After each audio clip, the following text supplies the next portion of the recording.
ಅದರಿಂದ ಈ ಒಂದು ಅಪಪ್ರಚಾರ ಏನು ಹೇಳ್ಕೊಂಡು ಹೊರಟಿದ್ದೀರಿ, ಇಲ್ಲಿವರೆಗೆ ಯಾವ್ಯಾವ ರಾಜ್ಯದಲ್ಲಿ ಏನೇನು ಲೂಟಿ ಆಗಿದೆ, ಕರ್ನಾಟಕದಲ್ಲೂ ಹಲವಾರು ಲೂಟಿ ಆಗಿರೋದು ನನ್ನ ಹತ್ರನೇ ಮಾಹಿತಿ ಇದೆ. ಬೇಕಾದ್ರೆ ನಿಮಗೆ ಟನ್ ಗಟ್ಟಲೆ ಕೊಡ್ತೀನಿ ಮೆಟೀರಿಯಲ್ ಕೊಟ್ಟಿರೋದು ಹಿಂದೆ ಯಾವ ಥರ ಈ ಒಂದು ನರೇಗಾದಲ್ಲಿ ಅಕ್ರಮಗಳಾಗಿದೆ ಅಂತೇಳಿ ಕೊಟ್ಟಿರ್ತಕ್ಕಂಥ ಮಾಹಿತಿ ಹಳೇದು ಇಟ್ಟಿದ್ದೀವಿ. ಇನ್ನೊಂದು ಇದೆಲ್ಲ ನೋಡೇ ಕೇಂದ್ರ ಸರ್ಕಾರ ಇವತ್ತು ಜಿ ಅಂತಂದ್ರೆ ಏನೋ ರಾಮನ ಹೆಸರು ಇಟ್ಟವ್ರೆ ಅಂತ ಅನ್ಕೋಬೇಡಿ. ಇಲ್ಲಿರ್ತಕ್ಕಂಥದ್ದು ವಿಕಸಿತ ಭಾರತದ ಹೆಸರಿನಲ್ಲಿ ಇಟ್ಟಿರ್ತಕ್ಕಂಥ ಹೆಸರು. ಪ್ರತಿಯೊಂದು ಕೇಂದ್ರ ಸರ್ಕಾರದ ಯೋಜನೆಗಳು ನೀಡಿದೆ. ಇವತ್ತು ಹುಡ್ಕೊಂಡು ಹೋಗ್ಬೇಡಿ ದುರ್ಬೆ ಹಾಕೊಂಡು. ಇವತ್ತು ನಾನು ಅಲ್ಲಿ ಕೆಲಸ ಮಾಡ್ತಾ ಇದ್ದೇನೆ, ಅಲ್ಲಿ ಸ್ವಲ್ಪ ಎಲ್ಲ ಇಲಾಖೆಗಳಲ್ಲಿ ಯಾವ ರೀತಿ ಕೆಲಸ ನಡೀತಿದೆ ನನಗೂ ಸ್ವಲ್ಪ ಅದರ ಅನುಭವ ಇದೆ. ಅದರಿಂದ ಕೇಂದ್ರ ಸರ್ಕಾರದ ಜೊತೆ ಪ್ರತಿನಿತ್ಯ ಸಂಘರ್ಷಕ್ಕೆ ಹೋಗದೆ ಯಾವ ರೀತಿ ಒಳ್ಳೆ ಕೆಲಸ ಇದೆ, ಒಳ್ಳೆ ಕೆಲಸ ಮಾಡಬೇಕು ಅಂತ ಹೊರಟಿದ್ದಾರೆ, ಅದನ್ನ ಮುಕ್ತವಾದ ಮನಸ್ಸಿನಲ್ಲಿ ಗೌರವಯುತವಾಗಿ ನಡ್ಕೊಳ್ತಕ್ಕಂಥದ್ದು ಕಲೀರಿ ಅಂತಕ್ಕಂಥದ್ದು ನೀವು ರಾಜ್ಯ ಸರ್ಕಾರಕ್ಕೆ ಹೇಳಲಿಕ್ಕೆ ಬಯಸ್ತೀನಿ.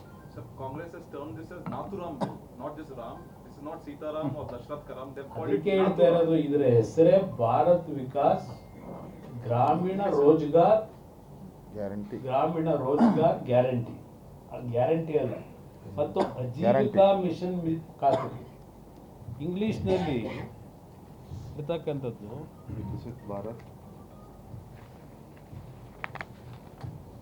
ವಿಕಸಿತ್ ಭಾರತ್ ಉದ್ಯೋಗ ಖಾತರಿ ಮತ್ತು ಜೀವನೋಪಯೋಗಿ ಮಿಷನ್. ಅದು ಶಾರ್ಟ್ ಆಗಿ ಈಗ ಮನ್ರೇಗಾ ಅಂತ ಇರ್ಲಿಲ್ವಾ, ಅದೇ ರೀತಿಯಲ್ಲಿ ಜಿರಾಮ್ ಅಂತ ಇಟ್ಕೊಂಡು. But in assembly also they want to bring it saying this is anti-Ram is what Congress is saying. They are anti-Ram, not BJP, not this program. This program, all right, in the name of Rama is there to bring Ram Rajya in the country. We utilize Rama's name. ಗಾಂಧೀಜಿನೇ ಹೇಳಿದಲ್ಲ ರಾಮ ರಾಜ್ಯ ಮಾಡಬೇಕು. Sir, Chief Minister has said that you have taken away the money of Grama villages And 40% Which money? Villages money belong to villages and Gram Panchayats. That money is being taken away. And Siddaramaiah is Where you please tell him to give document. Documentary evidence, you please tell him to publish. And they're saying the states will have to pay. No, they have to bear. 40% No, yes, they have to bear. Already 20 years over. The responsibility also state governments, they have to take it. NREGA ಕೂಲಿ ಕಾರ್ಮಿಕರನ್ನ ಒಬ್ಬೊಬ್ರು highway ಯೋಜನೆಗಳ ಕೆಲಸಗಳಿಗೆ ಬಳಕೆ ಮಾಡ್ಕೊಳ್ತಾರೆ ಅನ್ನೋ ಒಂದು ಆರೋಪ. ಇದಕ್ಕೆ ಏನ್ ಹೇಳ್ತೀರಾ? No, ಹಲವಾರು ರೀತಿಯಲ್ಲಿ ದುರುಪಯೋಗ ಪಡಿಸ್ಕೊಂಡಿರ್ತಕ್ಕಂಥದ್ದು ಇದೆ.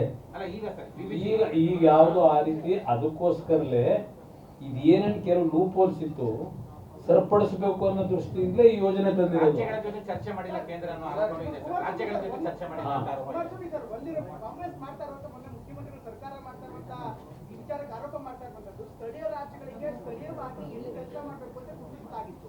ಈಗ ಅದನ್ನ ಕೇಂದ್ರ ಸರ್ಕಾರವೇ ನಿರ್ಧಾರ ಮಾಡುತ್ತೆ ಯಾವ್ಯಾವ ಜಾಗದಲ್ಲಿ ಮಾಡಬೇಕು ಅಂತ. ಒಂದೇ ನಿಮಿಷ, ಜೊತೆಗೆ ಈಗ ಕಾಂಟ್ರಾಕ್ಟರ್ಗಳಿಗೆ ಪೂರಕವಾಗಿ ಅಂದ್ರೆ ಎಲ್ಲಿ ಹೊಲದಲ್ಲಿ ಕೆಲಸ ಮಾಡಬೇಕಾಗಿತ್ತು ಈಗ ಕಾಂಟ್ರಾಕ್ಟರ್ ಕೂಡ ಅವಕಾಶ ಕೊಟ್ಟಿರೋದ್ರಿಂದ ಕಾಂಟ್ರಾಕ್ಟರ್ಗಳನ್ನು ಕೂಡ ಒಳಗಡೆ ಎಳೆತರಲಾಗ್ತಿದೆ ಅಂತ. ಕೇಂದ್ರ ಸರ್ಕಾರ ಸ್ಥಳೀಯ ಸಂಸ್ಥೆಗಳು ಮಾಡುವಂತ ಕೆಲಸವನ್ನ ರಾಜ್ಯ ಸರ್ಕಾರ ಕೇಂದ್ರ ಸರ್ಕಾರ ಕಿತ್ಕೊಂಡಿದೆ ಅಂತ ಮಾತನಾಡ್ತಿದ್ದಾರೆ. ಹಿಂದೆ ಮನ್ರೇಗಾ ಸ್ಕೀಮ್ನಲ್ಲೇ ಇದೇ ಸಿದ್ದರಾಮಯ್ಯನವರು ಈಗ ದಾಖಲೆ ನಿರ್ಮಾಣ ಮಾಡಿದಾರಲ್ವಾ. ನನ್ನ ಅಭಿಪ್ರಾಯದಲ್ಲಿ ಅವ್ರು ಇರೋದು, ನನ್ನ ಅಭಿಪ್ರಾಯದಲ್ಲಿ, ಯಾಕೆಂದ್ರೆ ಕಾಂಗ್ರೆಸ್ ನಾಯಕರುಗಳು ಹೇಳೋದು, ಮಂತ್ರಿಗಳು ಮತ್ತು ಅವರು ಹೇಳೋದು, ಹೈಕಮಾಂಡ್ ಹೇಳೋವರೆಗೂ ಇರ್ತೀನಿ ಅಂತ ಎಷ್ಟೋ ಬಾರಿ ಹೇಳೋರಲ್ವಾ. ಬಹುಶಃ ಅವರು ಈ ರಾಜ್ಯದಲ್ಲಿ ಲೀಸ್ ದ ಬೇಸ್ ನಲ್ಲಿ ಇದ್ದಾರೆ. ಲೀಸ್ ಬೇಸ್ಡ್ ಮುಖ್ಯಮಂತ್ರಿ ಅವರು ನನ್ನ ಅಭಿಪ್ರಾಯದಲ್ಲಿ. ಅದು ಬೇರೆ ಒಂದು ಭಾಗ ಇರಲಿ. ಏನ್ ದೇವರಾಜ ಅರಸು ದಾಖಲೆ ಅವರು ಸೆಟ್ ಹೊಡೆದಿದ್ರು, ಕಂಟಿನ್ಯೂಸ್ ಆಗಿದ್ರು 7 ವರ್ಷ. ಇಂದಿರಾ ಗಾಂಧಿ ವಿರುದ್ಧ ಸೆಟ್ ಹೊಡೆದು ನಿಂತರು. ಇವರು ಕೇಂದ್ರ ಸರ್ಕಾರದ ಹೈಕಮಾಂಡ್ ಇದೆಯಲ್ಲ, ರಾಹುಲ್ ಗಾಂಧಿ, ಅವ್ರಿಗೆ ಕಾಯ್ತಾವ್ರು, ನೀವು ಯಾವತ್ತೂ ನಾನು ಹೋಗ್ತೀನಿ, ಯಾವಾಗ ನಾನು ಹೋಗ್ತೀನಿ ಅಂತ ಹೇಳಿ. ನನಗೆ ಗೊತ್ತಿಲ್ಲಪ್ಪ, ನನಗೆ ಅವ್ರ ಪರಿಸ್ಥಿತಿ, ನನಗೂ ಅವ್ರಿಗೂ ಕಾಂಟ್ಯಾಕ್ಟ್ ಇಲ್ಲಿ. ಅಲ್ಲ ಸರ್, ಇಡೀ ಕರ್ನಾಟಕದಲ್ಲಿ ನಿಮ್ಮ ಹತ್ರ ಇರೋ intelligence ಅಲ್ಲ, ಒಂದು 5 ನಿಮಿಷ ನಾ ಮಾತಾಡ್ಬಿಡ್ತೇನೆ, ಆಮೇಲೆ ಪ್ರಶ್ನೆ ತಗೊಳ್ತಾರೆ. ಇಲ್ಲಿ 2 ನಿಮಿಷ ಹೇಳಿದ್ರಲ್ಲ, ಮಾತಾಡ್ಬಿಡ್ಲಿ ಅವ್ರು. ಹಿಂದೆ ಮನ್ರೇಗಾ ಸ್ಕೀಮ್ನಲ್ಲಿ ಹಿಂದೆ ಕಾಂಟ್ರಾಕ್ಟರ್ಗಳ ಕೆಲಸ ಮಾಡೋರು 80% ದಿನಗೂಲಿಯವ್ರು ಮಾಡೋರು. ಹಿಂದೆ ಮಾಡಿರೋದೇನು, ಬೇಕಾದಷ್ಟು ಇನ್ಸಿಡೆಂಟ್ಗಳು ಕೊಡ್ಬಲ್ಲೆ ಏನೇನಾಗಿದೆ ಅಂತ, ಯಾವ ಕ್ಷೇತ್ರದಲ್ಲಿ ಏನೇನಾಗಿದೆ. ಅದರಿಂದ ಇವತ್ತು ಲೂಪ್ ಹೋಲ್ಸ್ ಏನಿದೆ ಅದನ್ನ ಸರಿಪಡಿಸೋಕ್ಕೋಸ್ಕರಲೇ ಈ ಸ್ಕೀಮ್ ತಂದಿದ್ದೀವಿ. ಇದನ್ನ ದೊಡ್ಡ ಅಪ್ರಚಾರ ಮಾಡ್ಕೊಂಡು ಮಾತಾಡಬೇಕಾದ ಅವಶ್ಯಕತೆ ಇಲ್ಲ. ಯೋಜನೆಯಲ್ಲಿರೋ ಲೂಪೋಲ್ಸ್ಗಳನ್ನ ಎಲ್ಲದೂ ತಿದ್ದುಪಡಿ ಮಾಡಿದ್ದೀರಾ ಸರಿ ಸರ್, ಆದ್ರೆ ಹೆಸರು ಬದಲಾವಣೆ ಮಾಡುವಂತ ಅಗತ್ಯತೆ ಇದೆ. ಈಗ ಯೋಜನೆ 20 ವರ್ಷ ಆಗಿದೆ, ಹೊಸ ಯೋಜನೆ ಇಲ್ಲಿ ತರ್ತಾ ಇದ್ದಾರೆ. ನೀವು ಮಾತಾಡಿ. ಇದನ್ನ ಅದಕ್ಕೋಸ್ಕರ ಮಾಡ್ಕೊಂಡಿದ್ದಾರೆ. ಆಮೇಲೆ ಮತ್ತೆ ಮಾತಾಡ್ಬಿಡ್ತೇನೆ, ಅವ್ರು ಹೇಳ್ಬಿಡ್ತಾರೆ, ಒಟ್ಟಿಗೆ ಕೇಳಿ ಆಮೇಲೆ.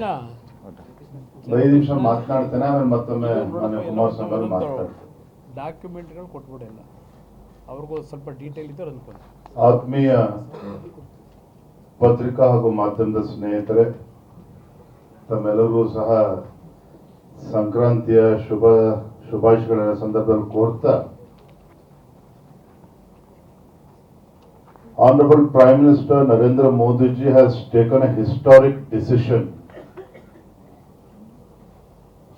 of bringing VBG Ramji, Vikasit Bharat Guarantee for Rozgar and Ajivan Mission. ಇಲ್ಲ sir, So it's a historic decision taken by Honorable Prime Minister Shri Narendra Modi ji. But unfortunately, Congress party, Rahul Gandhi as well as Chief Minister Siddaramaiah, Congress party always is very keen in false propaganda. Even before the program has been relaunched, Congress is trying to spread false propaganda regarding VBG Ramji.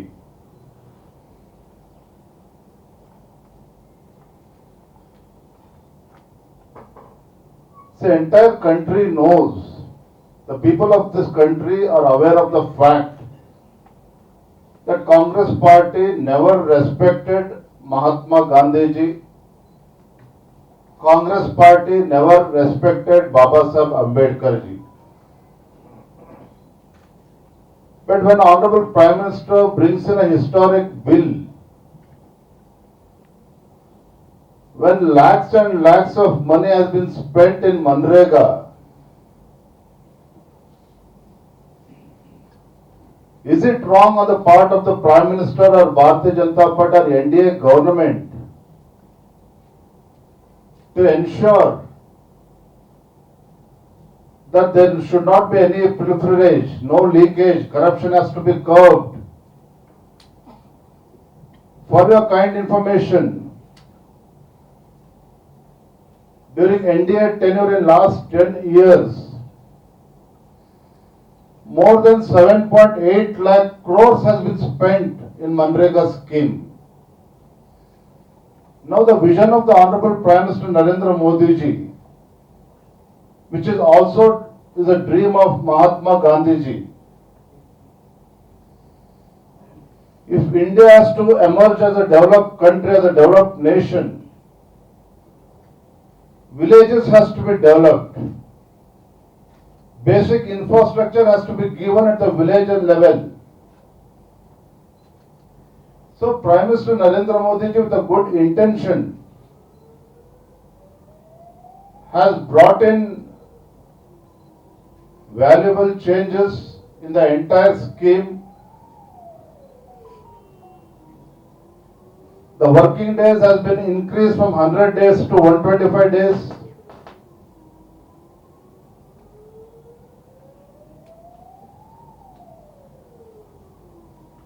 There should be accountability in the entire system. There should be no wastage of money. By effectively implementing VBG Ramji,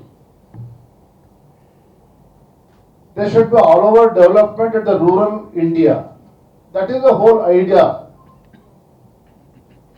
But unfortunately, the Congress party, which has ruled this country for more than 55-60 years, Congress party never believed in schemes. Congress party never believed in schemes. They always believed on scams. Because of the scams during the Congress party which was in power, because of the scandals that took place during UPA government, India could not emerge as a developed nation. But today, when Honorable Prime Minister wants to bring in a changes in the entire scheme to benefit the rural people, when he wants to bring a change to ensure that there is no corruption, there is accountability, Congress party is trying to spread this false propaganda. Now Chief Minister Siddaramaiah wants to know, he wants to call a special session to discuss on this bill. We welcome this decision of Honorable Chief Minister Siddaramaiah ji. Yes, we do welcome. We'll discuss on the floor of the House. What is that Congress has done through Manrega in last 60 years, or from the day when the scheme has been started? What is that NDA government under the dynamic leadership of Honorable Prime Minister Narendra Modi ji? What is that we achieved in last 10 years? We will definitely discuss on the floor of the House. But unfortunately, which is Congress party, which is so desperate, which is not able to digest Prime Minister Narendra Modi ji's popularity, spreading false propaganda on every scheme, every program of NDA government, is very unfair on the part of the Congress party. Even in Karnataka, the day one after Siddaramaiah assumed the office as Chief Minister, he took a decision of not allowing national education policy in Karnataka. Siddaramaiah himself said that they will bring in state education policy, but till date there is no SEP, no state education policy or no national education policy. By doing this, they are doing injustice to the people of Karnataka. ಕೇಂದ್ರ ಸರ್ಕಾರದ ಯೋಜನೆಗಳನ್ನ ತಪ್ಪು ಮಾಹಿತಿಗಳನ್ನು ನೀಡುವಂಥದ್ದು, ರಾಜ್ಯದ ಜನರಿಗೆ ಒಂದು ತಪ್ಪು ಕಲ್ಪನೆಯನ್ನು ಮೂಡಿಸುವಂಥದ್ದು. ಒಬ್ಬ ಪ್ರಧಾನಮಂತ್ರಿ ನರೇಂದ್ರ ಮೋದಿಜಿಯವರು ಲಕ್ಷಾಂತರ ರೂಪಾಯಿ ಇವತ್ತು ಈ ಯೋಜನೆ ಮೂಲಕ ಗ್ರಾಮೀಣ ಭಾಗದಲ್ಲಿ ಇವತ್ತು ಬಡವರಿಗೆ ಅನುಕೂಲ ಆಗಬೇಕು, ಕಾರ್ಮಿಕರಿಗೆ ಅನುಕೂಲ ಆಗಬೇಕು, ಯಾವುದೋ ಒಂದು ಭ್ರಷ್ಟಾಚಾರ ನಡೆಯಬಾರದು ಅಂತ ಆಲೋಚನೆ ಮಾಡೋದೇ ತಪ್ಪಾಗಾದ್ರೆ, ಒಬ್ಬ ಪ್ರಧಾನಮಂತ್ರಿ ನರೇಂದ್ರ ಮೋದಿಜಿಯವರು ಗಾಂಧೀಜಿಯವರ ಕನಸೇನಿತ್ತು, ಗ್ರಾಮ ಸ್ವರಾಜ್ಯದ ಕನಸು ನನಸಾಗಬೇಕು ಅಂತ ಹೇಳಿದ್ರೆ 7-8 ಲಕ್ಷ ಕೋಟಿ ಪ್ರತಿ ವರ್ಷ ಖರ್ಚು ಮಾಡ್ತಕ್ಕಂಥ ಇಷ್ಟು ದೊಡ್ಡ ಯೋಜನೆ ಇವತ್ತು ಸುಲಲಿತವಾಗಿ ಸಾಗಬೇಕು, ಬಡವರಿಗೆ ತಲುಪಬೇಕು ಅಂತೇಳಿ ಪ್ರಧಾನಮಂತ್ರಿ ಆಲೋಚನೆ ಮಾಡ್ತಕ್ಕಂಥದ್ದು ತಪ್ಪಾಗಂದ್ರೆ, ಇವತ್ತು ಕಾಂಗ್ರೆಸ್ ಪಕ್ಷ ಇಷ್ಟು ವರ್ಷಗಳ ಆಡಳಿತ ನಡೆಸಿದಾಗಲೂ ಸಹ ಅವ್ರು ಯಾವತ್ತೂ ಕೂಡ ಸ್ಕೀಮ್ ಬಗ್ಗೆ ಯೋಚನೆ ಮಾಡಲಿಲ್ಲ, ಸ್ಕ್ಯಾಮ್ಗಳೇ ಮಾಡ್ಕೊಂಡು ಬಂದಿರ್ತಕ್ಕಂಥದ್ದು. ಹಾಗಾಗಿ ಇವತ್ತು ಪ್ರಧಾನಮಂತ್ರಿಗಳ ನರೇಂದ್ರ ಮೋದಿಜಿಯವರ ಒಳ್ಳೆ ಕೆಲಸಗಳನ್ನ ಸಹಿಸಿಕೊಳ್ಳೋದಕ್ಕೆ ಇವತ್ತು ಕಾಂಗ್ರೆಸ್ ಪಾರ್ಟಿಗೆ, ರಾಹುಲ್ ಗಾಂಧಿಗೆ, ಸಿದ್ದರಾಮಯ್ಯನವ್ರಿಗೆ ಆಗ್ತಾ ಇಲ್ಲ. UPA ಸರ್ಕಾರದಲ್ಲಿ 2G ಸ್ಕ್ಯಾಮ್, ಕೋಲ್ ಸ್ಕ್ಯಾಮ್ ಇವತ್ತು ಅದನ್ನು ಪುನರುಚ್ಚಾರ ಮಾಡೋದಕ್ಕೆ ಹೋಗೋದಿಲ್ಲ. ಆದರೆ ದೇಶದ ಜನ, ರಾಜ್ಯದ ಜನ ಕಾಂಗ್ರೆಸ್ ಪಕ್ಷದ ಆಡಳಿತವನ್ನ ಇನ್ನೂ ಕೂಡ ಮರ್ತಿಲ್ಲ. ಇವತ್ತು ನರೇಂದ್ರ ಮೋದಿಜಿಯವರು ಏನು 100 ದಿನಗಳ ವರ್ಕಿಂಗ್ ಡೇಸ್ ಏನಿದೆ ಅದನ್ನು 125 ದಿನಗಳು ಮಾಡಿರುವಂತದ್ದು.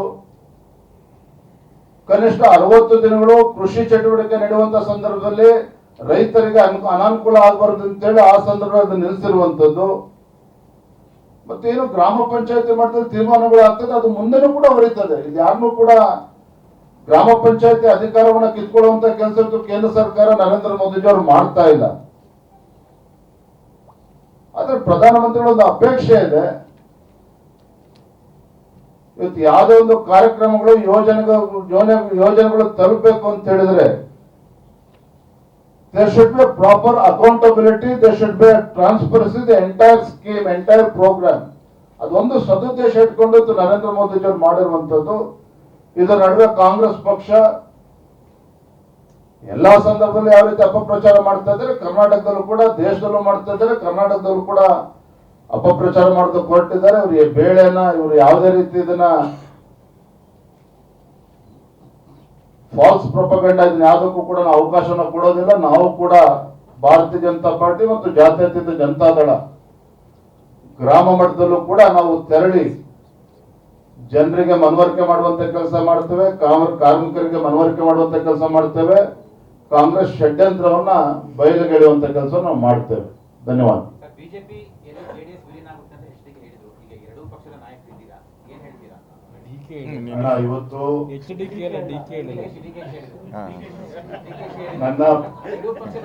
ನನ್ನ ವಿನಂತಿ ಹೇಳ್ತೇನೆ ಮಾನ್ಯ ಕುಮಾರಸ್ವಾಮಿ ಇನ್ನೊಂದ್ಸಲ ಫ್ರೀ ಮಾತಾಡೋಣ ಇವತ್ತು. ಆ ವಿಚಾರವಾಗಿ ಪ್ರತ್ಯೇಕ ಪ್ರೆಸ್ ಮೀಟ್ ಕರೀತಾರೆ, ಬಟ್ಟೆ ಕೂತ್ ಮಾತನಾಡ್ತಾರೆ. ದಯವಿಟ್ಟು ಕುಮಾರಸ್ವಾಮಿ ಅವರು ರಾಜ್ಯ ರಾಜಕಾರಣಕ್ಕೆ ಹೊರಡ್ತಾರೆ ಅಂತ ಚರ್ಚೆ ಓಕೆ, ಧನ್ಯವಾದ.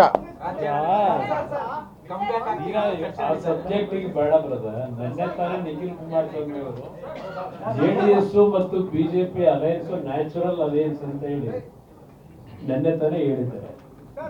ಅದರಿಂದ ಇಲ್ಲಿ ನಮ್ಮಲ್ಲಿ ಯಾವುದೇ ಗೊಂದಲಕ್ಕೆ ಅವಕಾಶ ಕೊಡಲ್ಲ. ಅದರ ಬಗ್ಗೆ ನೀವು ಯಾರು ಸಂಶಯ ಪಡಬೇಡಿ. ರಾಜ್ಯಕ್ಕೆ ಒಳ್ಳೇದಾಗಬೇಕು. ರಾಜ್ಯಕ್ಕೆ ಒಳ್ಳೇದಾಗ ದೃಷ್ಟಿಯಿಂದ ನಾವು ಸರಿಯಾದ ರೀತಿಯ ತೀರ್ಮಾನಗಳು Manrega, one last question. Manrega, one second, sir. Has Manrega been scrapped completely and Jairam Singh introduced, or is it or modification is done to Manrega? just what are all the lacuna in Manrega? The experience from last 10 years. No political, only For that Manrega. reason only this bill has introduced in Parliament.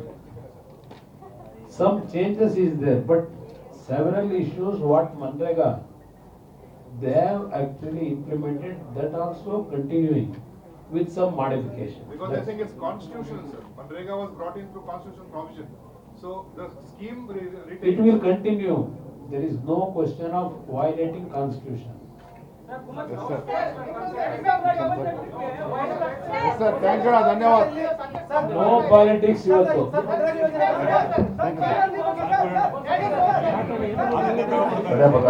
ಎಲ್ಲರಿಗೂ press meet ಕರೀತೀವಿ. ಎಲ್ಲ ದಯವಿಟ್ಟು ಮಾಧ್ಯಮದ ಸ್ನೇಹಿತರು ಭೋಜನವನ್ನ ಸ್ವೀಕಾರ ಮಾಡಬೇಕು, ಊಟ ಮಾಡ್ಕೊಂಡು ಹೊರಡ್ಬೇಕು ದಯವಿಟ್ಟು. ಥ್ಯಾಂಕ್ ಯು, ಧನ್ಯವಾದ.